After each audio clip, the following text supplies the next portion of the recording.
Anong petsa na guys? Ngayon ko palang share sa inyo my most complimented perfume ng 2025. Actually, ngayon ko lang to naalalang gawin kahit na may list ako guys, no? Kasi nung ginawa ko yung video ko nitong February favorites and nabanggit ko yung complimented na perfume ng husband ko, tsaka ko lang to naalala. And unahin muna natin tong Guerlain na Eau de Cashmere. Meron na to dito sa Guerlain sa Pilipinas. Kaya din medyo na-late akong gawin tong video kasi hanap ako ng hanap dito sa bottle na to, nakatabi pala. Kailangan kong balikan yung iba pang mga scents nito kasi parang may lumabas na ring isa pa yata or dalawa, nakalimutan ko na. Kasi nung time na naamoy ko to, a long time ago, 3 lang to, parang 4 na yata siya ngayon or 5. Kailangan ko nang i-check. Etong line na to, nakalimutan ko kung anong tawag dito eh. Para siyang skin scent mo lang dapat eh. Hindi siya, it's not supposed to be parang malakas na perfume. Pero nung ginamit ko to, siguro nga, alam niyo naman kasi body chemistry, kahit gaano kahina yung perfume, kung swak siya sa body chemistry mo, maaamoy ka ng tao and makokomplimentan ka. Very skin-like siya na powdery. Musky siya eh. May naamoy ako sa kanyang musk. Pero hindi siya yung musk na ang masculine. Hindi kasi lahat ng musk pare-pareho. Pero eto, yung musk nito ang ganda and hindi siya ganun katapang. Pero ang ganda niya guys, ang linis ng amoy niya, very comforting. Bagay siya dun sa mga gusto ng perfume, pero hindi very perfumey yung dating. Parang very intimate lang yung dating. Parang body lotion lang almost, or parang powder lang na scented almost yung dating.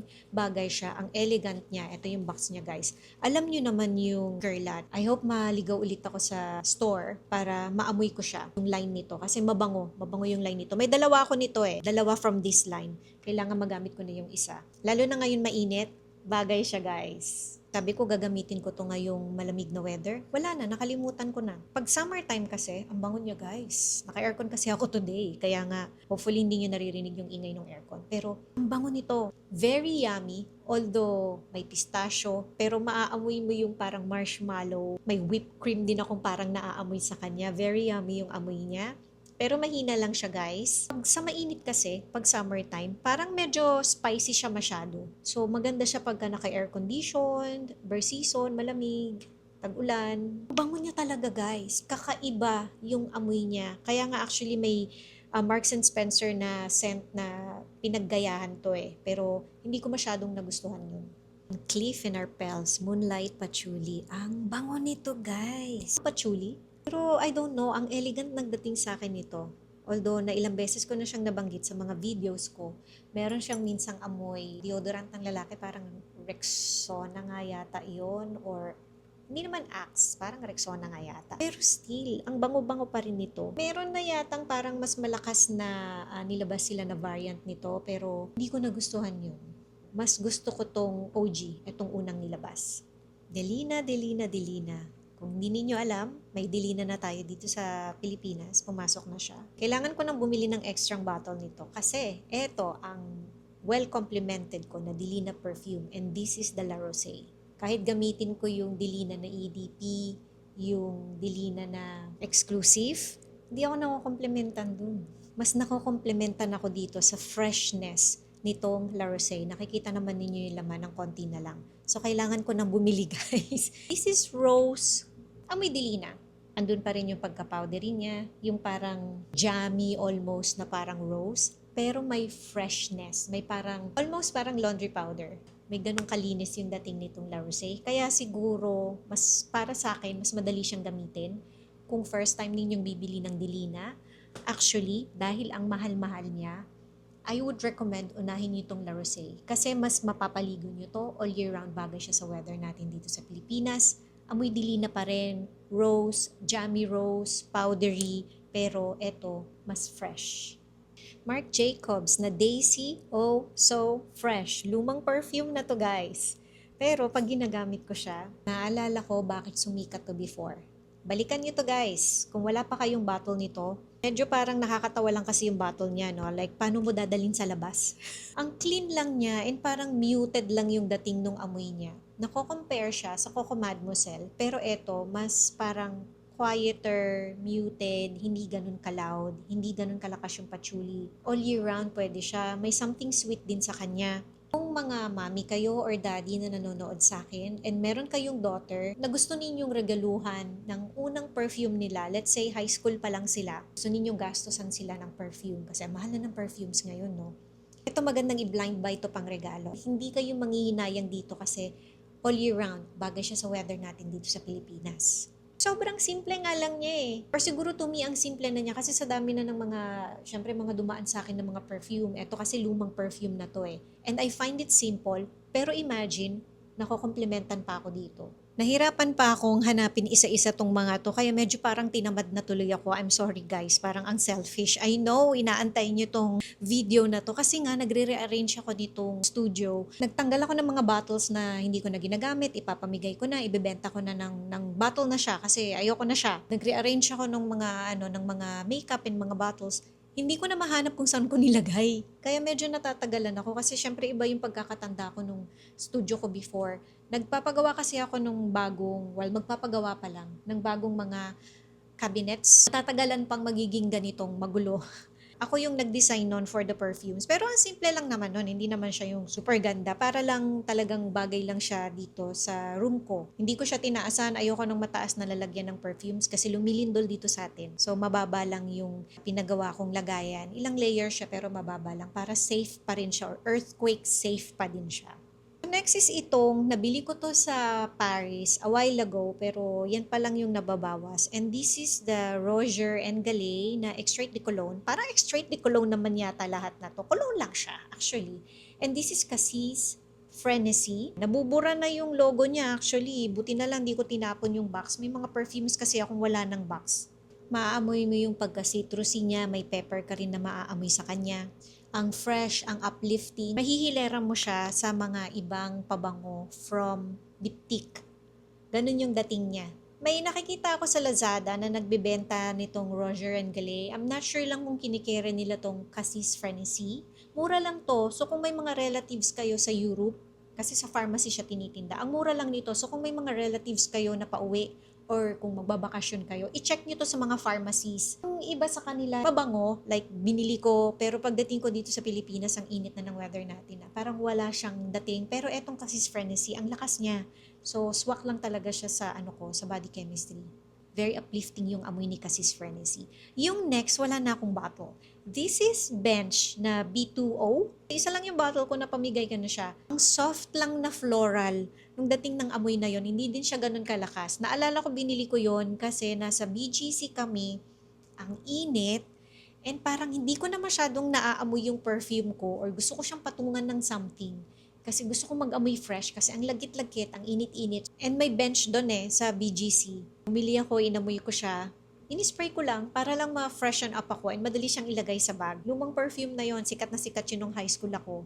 And nostalgic actually yung dating sa akin ng perfume na yun. Pero nagulat ako kasi na-complimentan ako while I'm using that perfume. Alam niyo ba, ako kasi bihira akong pumasok sa bench na Pero nung pumasok kasi ako, may voucher kasi ako. Nag-ikot-ikot ako sa perfume section. Ang dami nilang collab sa mga artists, sa mga designers. And may mababango guys Pero ang nag-stick sa mind ko na gustong-gusto ko na nababanguhan ako is yung kay Rahul Laurel na 1 and 2 yun 01 and 02 yata yung pangalan niya. Mas sikat yung 02. Gusto ko yung 01. Hindi ko na lang binili. Pero at least may 4 akong nagustuhan na parang collab na sense doon. Tignan natin kung maligaw ulit ako sa bench. Ay, ang dami ko ng daldal. Ang bilis ng panahon kasi while iniisa-isa ko tong list ko ng well-complemented perfume ng 2025, syempre by month yun Inaay ko pa lang to. I remember, inaay ko pa lang siya. Tapos ngayon may bottle na ako. Eto na siya guys. Yan. And this is Chanel Chance na Splendid. Ang bango niya guys. May parang fruity siya na ang linis. Ang simple lang niya guys. And although fruity siya, ang fun niya, may malinis siya na dating na amoy. Parang hilig ko sa ganun na may malinis na dating. Etong next, combination to ng dalawang perfume. And natatandaan ko, ito yung nag-i-start na akong maka-appreciate ng mga gourmand, vanilla, mga choco-coco type na mga perfume na hindi nakakaumay, hindi super tamis. Mabango lang siya. And ito yung Al Rehab na Choco Musk. Yan. Hinaluan ko siya nitong Zara na Coco Sunset. Ang tamis na ng bottle ko. Gusto ko na naman siyang gamitin, guys, pag naaamoy ko. Cocoa, floral, gourmand, pero hindi nakakaumay. Ayan siya, guys. Pero nakukulangan ako sa pagka parang chocolate niya or pagka yung cocoa na note niya. Kaya hinaluan ko siya nitong Alrehab. Ang simple lang ng amoy nitong Alrehab. Alone, parang ang boring niya, pero mabango siya. Kaya hinahalo ko siya sa mga ibang mga gourmand na perfume pag parang nakukulangan ako or may gusto akong patungan or takpan na note na hindi ko masyadong gusto. So, yan, etong dalawa. Yan, nakomplementan ako dito. Pinaamoy sa akin to ng may mga viewer na kasi ako na namimit ko and friend na sila actually. So, meron siyang sample, pinaamoy niya sa akin to. Na-spray ko siya sa skin ko and nagustuhan ko siya. Matagal ko nang naaamoy itong line na to sa store. Pero hindi ako makapag-decide kung bibilihin ko siya kasi nga ayoko yung ginger na note nito. Gusto ko siya, naayaw ko siya. Parang natatakot ako pag binili ko. Lalo ang unang lumabas nito yung EDP yata. Pag ginamit ko, mag-aamoy, parang mature ng amoy. Hindi ko kasi gusto yung ginger nga na note niya. Pero etong Eau Ginger ng Twilly de Hermes. Shout out kay Mergy for introducing yung Twilly de Hermes na Eau Ginger. Ulitin ko, although naamoy ko na siya, hindi ko siya na-appreciate until ini-spray niya sa akin yung sample niya. Sakto, aalis yung husband ko, nagpabili ako sa husband ko. Na-complimentan ako ng husband ko. Yung ginaganyan ko yung bato, ang naaamoy ko sa kanya, actually, uy, ano siya, stationery. Parang mabangong papel. Ang amoy niya talaga kasi is candied ginger siya na perfume na malinis. Kaya nakalusot sa akin to kasi yung ginger na note niya candied. Yung EDP kasi, amoy, yung ginger niya na amoy ko siya, parang luya ng, ng goto. Kaya hindi ko siya magamit-gamit. Pero I need to test it again. Alam niyo naman, test lang ng test hanggang sa mapilit mo yung sarili mo na gusto mo pala siya. Ganda rin tong i-blind buy, guys, na pangregalo. Hindi lang siya sa babae, maganda rin siya sa lalaki. Unisex naman siya. Ano yung mga perfumes, kahit sabihin mong pambabae yan, pwede naman gamitin ng lalaki yan. Kung meron kayong mga teenagers, although ako nasa 40s na, no? Pero I'm just saying, kung ayaw nila, pwede nyong gamitin. Kahit sino sa bahay pwedeng gumamit, all year round, bagay siya. Hindi kayo magkakamali dito. Tsaka yung tao kasi, no, kung ano yung sikat, yun lang yung gustong bilihin, mag-amoy kayo. Like for example, eto sa beauty bar ko lang to nabili. Kung ano-anong pinapasok ko minsan, basta may time lang ako. Kung ano-ano yung inaamoy ko, I buy not because of the brand. I buy because gusto ko yung amoy. Gusto ko yung chemistry niya sa skin ko. And syempre, bonus na lang kung hindi ganun kamahal. And eto, sa beauty bar ko lang nabili. This is Piani and Patchouli Eau de Parfum. Eto siya, guys. Nakomplementan ako dito. O diba? Nakikita nyo ba to sa ibang tao? No. This is Elvis plus Elvin. Marami pa eh. Meron pa tong isang mabango eh. Nakalimutan ko na yung amoy. Kaso parang meron na kasi ako noon. Or ganung dating ng amoy. Ang bango niya. Ngayon lang, hindi ko pa nabubuksan yung bottle. Naaamoy ko na siya. Ganun siya kalakas. Sabi ng sister ko, nung naamoy niya ako, may pagkaamoy parang mahihilera mo daw siya sa diptik. Para sa akin, mahihilera mo siya sa Jo Malone. Para siyang Jo Malone, Piani and Blush Suede. Pero hindi ka manghihinayang kasi hindi siya ganun kamahal. Malakas din siya. Ito, i-share ko sa inyo, ang hina nito. Pero gusto ko yung hina niya. Kasi sometimes yung mga gourmand na perfumes, they make it too strong. They make it too cheap. They make it too much. Ito, sakto lang. This is the Victoria's Secret na Vanilla Lace. I love this. Baka sawang-sawa na kayo na nakikita ninyo sa akin palagi to. Pero last year, gamit na gamit siya, guys. So, mahina nga lang talaga siya. Pero okay lang kasi pwede mo siyang i-pair nitong lotion. Nitong Vanilla Lace na lotion. Still, pag nilagay mo yung combination nitong dalawa, hindi pa rin siya ganun kalakas. Pero okay lang. Sometimes you want to smell like gourmand, vanilla, cocoa, chocolatey, minsan coffee, pero not too much. Tapos etong dalawa na to, kung saan-saan ko to hinahalo ng mga pabango. So, sulit na sulit siya sa akin. So, dito muna tayo, bago ko pa siya makalimutan. This is Tom Ford Lost Cherry. Isa din to sa mga perfumes na ang mahal-mahal nila na pinangihinayangan ko silang gamitin. Pero you know what? Gagamitin ko na sila. Because, pera yan na nakaupo. Gamitin mo. Bango nito. Lalo na ang tagal na nung bottle ko, hindi ko lang makita yung laman niya eh. Ginamit ko siya sa wedding. Nakomplementan ako dito. Yun lang, pag sasakay ka sa kotse, wag mo siyang ipaligo, guys. Tapos babiyahe kayo ng matagal kasi malulunod sa pabango kayong lahat sa loob. Kung sasakay ka sa kotse, spray lang muna once para lang mabango ka. Pag nandun ka na sa venue, tsaka ka magpaligo ng perfume. Kawawa naman yung makakatabi mo sa liit na space, tapos ilang oras, tapos kulob na kulob. Pero ang bango nito guys. Powdery, cherry. Parang dati ang tingin ko sa kanya, smell parang pang-madam. Pero pag sa malamig na weather, Ber season, ang elegant ng amoy nito. Dito na tayo sa Celine na Zuzu. Ayan na siya guys, my very first Celine na perfume. May gusto pa akong balikan na perfume doon, pero tsaka na. Kasi amoy orange blossom, neroli lang naman siya. Pero ang bango guys. Yun yung in-spray sa paper bag. Yung parang orange blossom nila. Spray siya sa paper bag and amoy na amoy siya pag uwi dito sa bahay. So etong Celine na Zuzu, this is gourmand. Pero amoy cocoa pero quiet and light. Hindi siya jammy, hindi siya creamy. Ang simple pero ang sexy. Tignan nyo naman guys yung bottle ko. Diba? Nangihinayang pa ako niyan kasi hindi 250 yata. 250 yung pinakamalaking bottle. Hindi 250 yung nabili kong bottle, yung etong 100 lang. Pero ngayon, nasanay kasi ako na gusto ko kailangan malaki lagi yung bibilihin ko. Pero actually ngayon, okay na ako. Okay na ako sa 100 ml. Even yung mga susunod na bibilihin ko sigurong mga perfumes kasi nangihinayang lang ako sa price difference eh. Parang sulit ka na dun sa malaki. Pero kung hindi mo naman siya mauubos in 3 months, okay na. Sa dami ng perfume ko, okay na itong 100 ml. I'm very happy na hindi ko binili yung 250. Okay na ako guys. Sobrang yummy nito. Sobrang sexy. Ito, I think na combine ko rin to sa Vanilla Lace. Kasi sobrang sophisticated siya na gourmand. So kung takot kayo sa amoy cocoa, gourmand, vanilla, powdery na mga scents, try nyo to guys. May kamahalan nga lang siya pero you might thank me later kasi ang ganda ng pagkakatimpla sa kanya.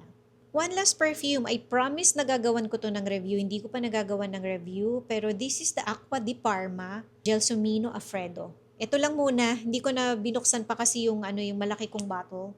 Ang bango nito guys. Para siyang tuberose, para siyang grapes. Ganun yung dating niya. Para siyang combination ng dalawang perfume na kailangan ko pang itesto ulit para magawan ko ng tamang review para sa inyo guys. Kaamoy niya si Linter D, kaamoy niya si Diptyque na Duzon, kaamoy niya si White Spirit, ang Juliet Hasagan.